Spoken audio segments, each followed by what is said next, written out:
خلاف کوئی صورتحال ہمارے سامنے آئے، اللہ تعالیٰ معاف فرمائے۔ جس طرح بارشوں کی کثرت کی وجہ سے ہمارے پاکستان میں، بلوچستان میں، سندھ میں، جنوبی پنجاب میں، KPK میں، مختلف علاقوں میں جو ایک انتہائی مشکل ترین صورتحال درپیش ہے، ان سب لوگوں کے سامنے جس کا ہم تصور نہیں کر سکتے، وہ لوگ جن کے گھر گر گئے ہیں، جن کی دیواریں گر گئی ہیں، جن کی چھتیں بہہ گئی ہیں، اور ان کے جو مال مویشی تھے وہ پانی کے حوالے ہو گئے، وہ ختم ہو گئے، ان کو جانی نقصان اٹھانا پڑا ہے۔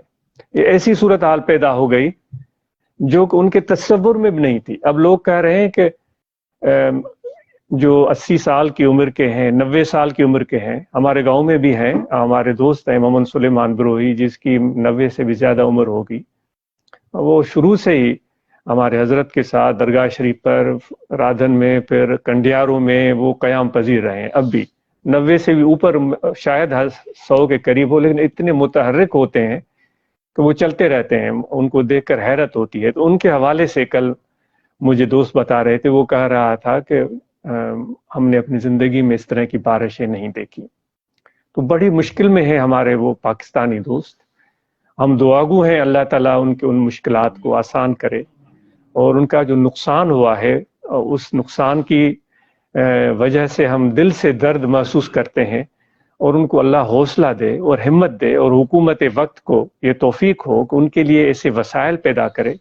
ایک تو یہ ہوتا ہے کہ ایک وقت کی روٹی ان کو کھلا دی، کچھ چاول دے دیے، کچھ آٹا دے دیا، یہ بھی اچھی بات ہے، لیکن اس سے بڑھ کر حکومت وقت ان کے لیے کوئی ایسے مواقع پیدا کرے جس سے ان کا معاش شروع ہو جائے تسلسل کے ساتھ۔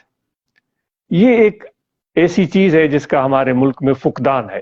وقتی طور پر کوئی ہم لیپا پوتی کر کے ہم خوش ہو جاتے ہیں کہ بھائی بہت ہو گیا، ہم جن کو دولت ملی ہے وہ بھی کچھ وقت کے لیے آئیں گے اور پھر وہ بھول بھال جائیں گے۔ تو یہ میں عرض کر رہا تھا کہ ایسی صورتحال ان کے سامنے آ گئی جس کا تصور بھی ان کو نہیں تھا، اب ان کو صبر کرنا پڑ رہا ہے۔ تو میں عرض کر رہا تھا صبر، یعنی صبر کرنا کتنا کٹھن ہوتا ہے۔ آپ ان بارش کے متاثرین کو ایک لمحے کے لیے یاد کریں۔ تو یہاں بھی اللہ تعالیٰ فرما رہا ہے کہ اپنے نفس کو صبر کراؤ، یعنی کہ اتنی آسان بات آپ کے لیے نہیں ہوگی جو اللہ تعالیٰ آگے آپ کو حکم دینے جا رہا ہے۔ تو وہ ہمیں آگاہی دے رہا ہے کہ وہ کام اتنا آسان نہیں ہوگا آپ کے لیے۔ وصبر، یعنی کہ صبر کراؤ، دل نہیں چاہے گا، طبیعت کا میلان نہیں ہوگا، خیال کہیں اور ہوگا، خواہش کچھ اور ہوگی، لیکن اللہ تعالیٰ کہہ رہا ہے